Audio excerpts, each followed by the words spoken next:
Hello, everyone. We finished it. Page 2 is finished.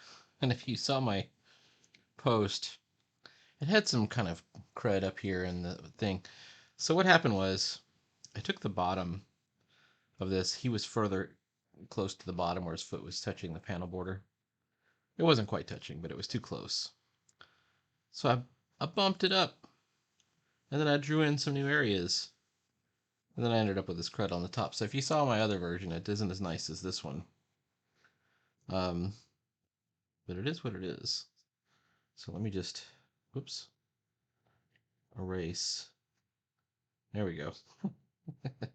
Why is this a circle? I don't know if this should probably not be there.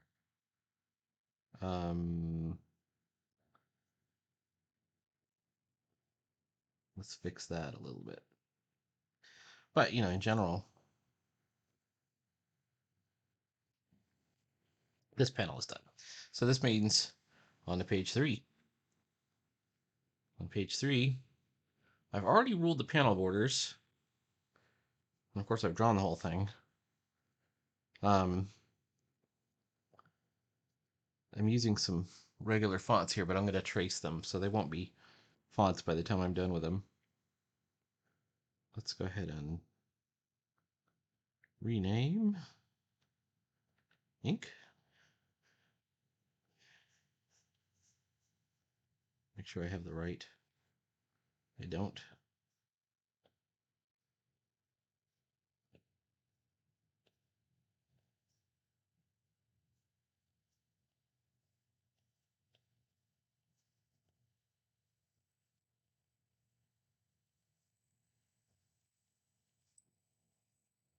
So, once again, this is sort of rule of Pareto type stuff where we do the thing that's closest to the viewer first. This should also be the darkest thing, or the most vividly done, and the largest line weights, the heaviest line weights, you might even say.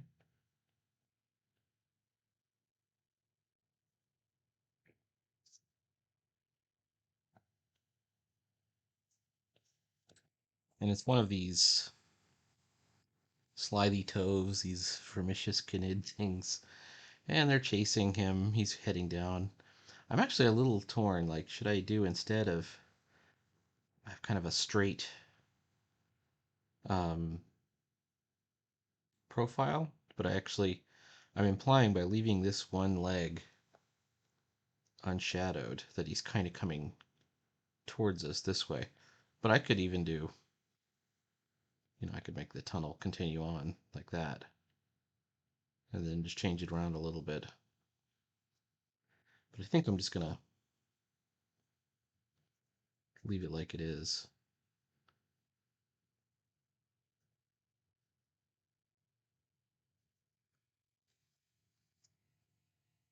All right, we're gonna continue on. All right, so now I'm on page 3, and I've done a bit. This is my baseline panel right here. I'm going to focus just on doing this one monster, and we'll call it a video here.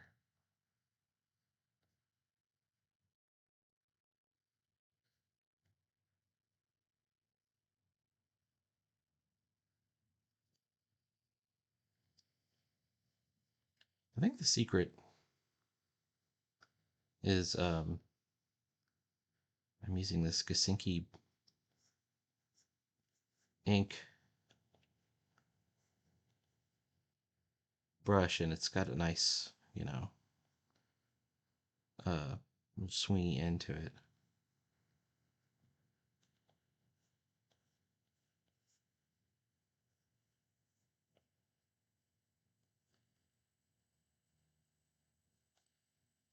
All right, let's try and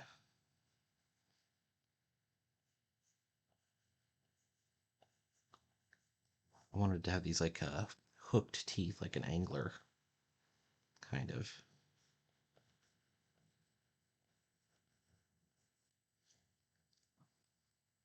I don't know if an anglerfish would be really painful to get bitten by. I mean, it looks painful because they got these hooked teeth, but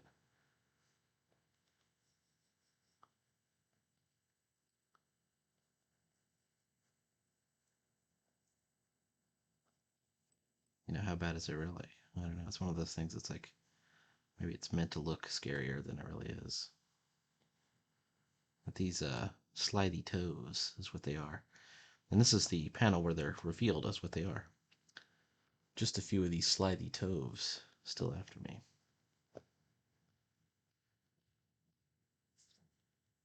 So we gotta make sure and make them real slidey. They're not slimy. They're slidey. Oh, I don't like the line weight on a lot of this stuff. To me, it's even scary if you leave a little bit of the gum line exposed. maybe I won't do that. I don't know.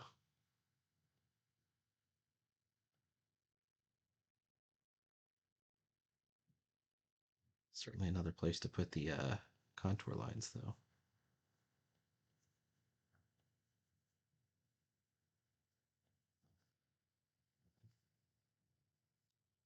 And then as long as we have,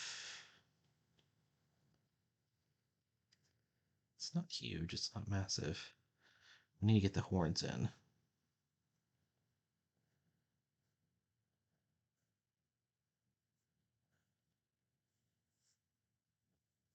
There we go.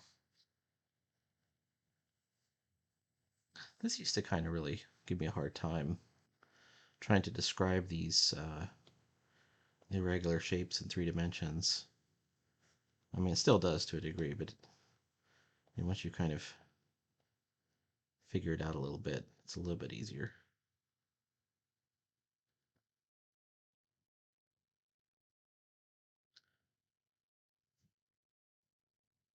And you can see I've got a problem here, but we're going to fix that with contour lines.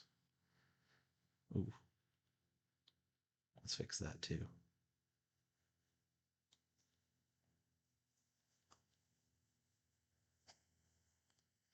This right here.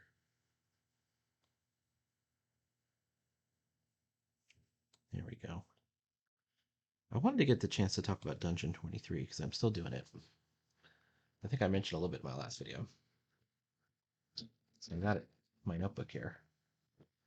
Volume 1. It's still the 29th of December. I'm running out of time in December, but this is supposed to really start till kick off till January 1st. Twisting Halls of Mordermox. You've seen my first level map. My monster palette, which is I do every one for each level, and I think I might do more than 12 levels. And what I'll do is I'll take some of the levels and I'll split them into two, so it'll be like 2A and 2B, etc. So you have a choice. I've got levels 2 and 3 already kind of spoken for, so I probably won't do this until later. Well, I could always go back and edit this a little bit down to 3A or down to 2A. It's no big deal. Maybe by next month. When you work out your monster palette like this, you know exactly who's in the dungeon, like all the way down. And some of these are monsters. In this case, it's bandits, but there's also some wood elf spies. There's a half orc scout that's scouting up from the second level where the orc tribe is. And they're slavers, so there's an escaped slave as one of the encounters. And then there's Germlin and Snaiads. So if you know first edition AD&D, those are kind of like scavengers. Germlin, Snaiads, and giant rats. Here's the real story of level 1: is these three guys, Korax, Sigurd, and Omar, are 3 adventurers, not him, that they form a raiding bandit company, and they move into the first level. And on the first level, the first thing that you see when you come up is a statue. The statue is dedicated to um, Circuit. It's an ancient god that's been there for a long time, but they decided to name their bandit company after the statue. They call themselves the Scorpion Lords or something. I haven't come up with it yet, but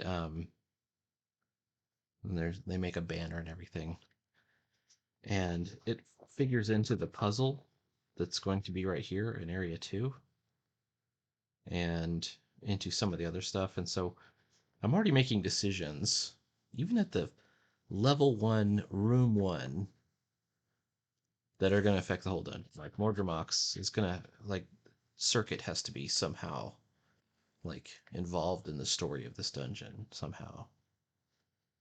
For example, this room looks like it might be a temple room, so this one might be one of the upper halls of an ancient temple of Circuit that they've taken over and changed up.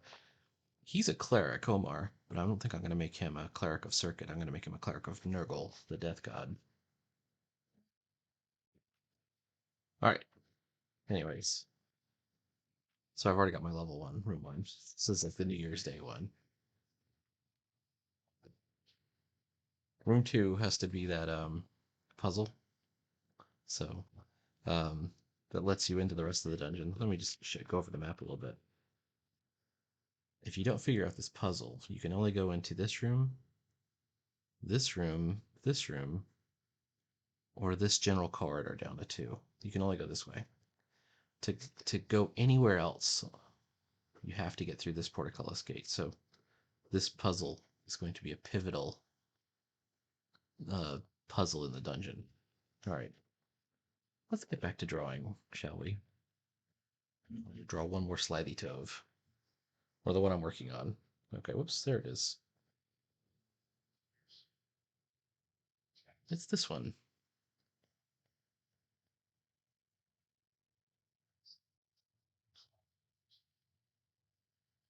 We know they're kind of hairy.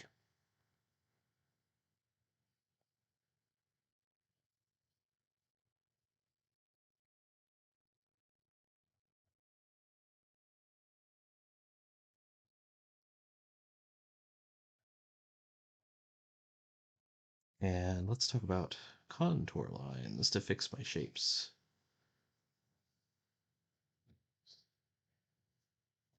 That one's, there we go.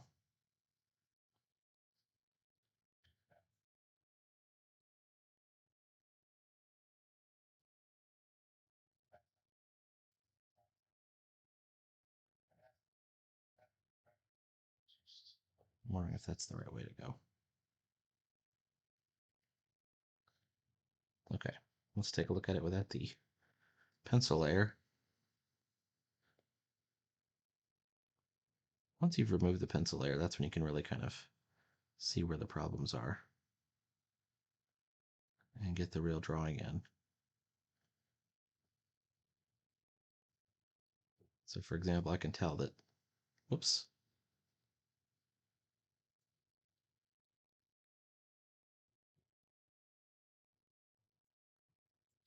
if a line is off or something.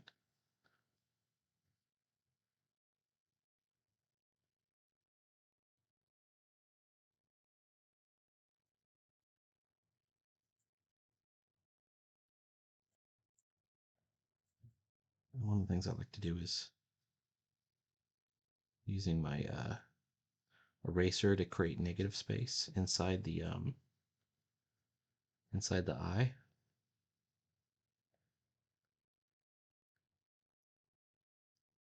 The new 9-volt anthology will be coming out soon. I'm actually going to be working on the PDF this weekend.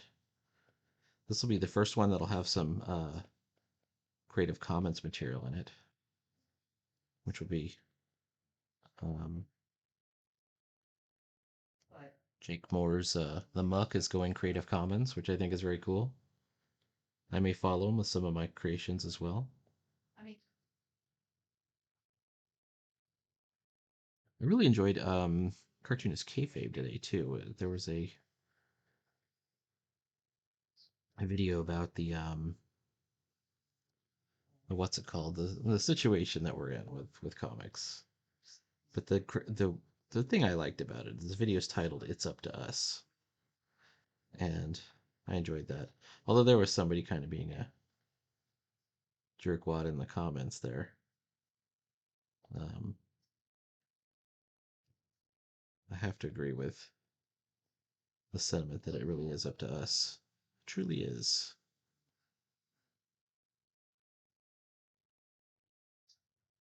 That doesn't make any sense. Unless there was a problem, and there may have been, because Carol pointed out. I wonder if this is there we go. No, sure, that's gonna. All right.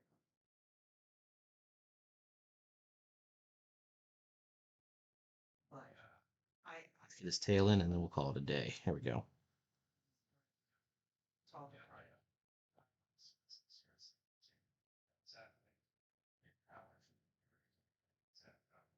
What is with these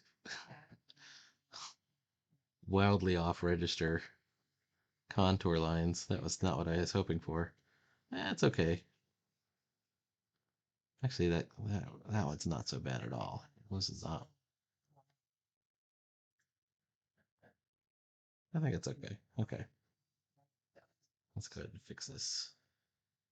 All these different factors which she's not aware of. You know, it's like, you have your area of expertise, and I admit freely, this is not mine. So all I'm doing is guessing.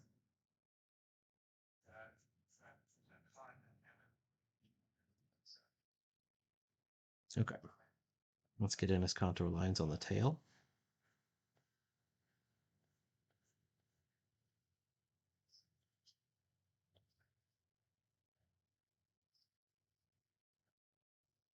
That would be negatory. Oh wait, I liked how that started. Right. I didn't like how it ended up. They want to. It's got to be crackling energy.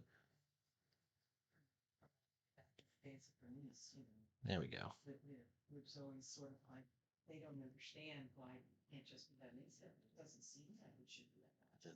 You know, But there's no, logic is not involved. maybe we'll figure out some kind of feathering in. So Let's go ahead and get the rest of the hair out of the way.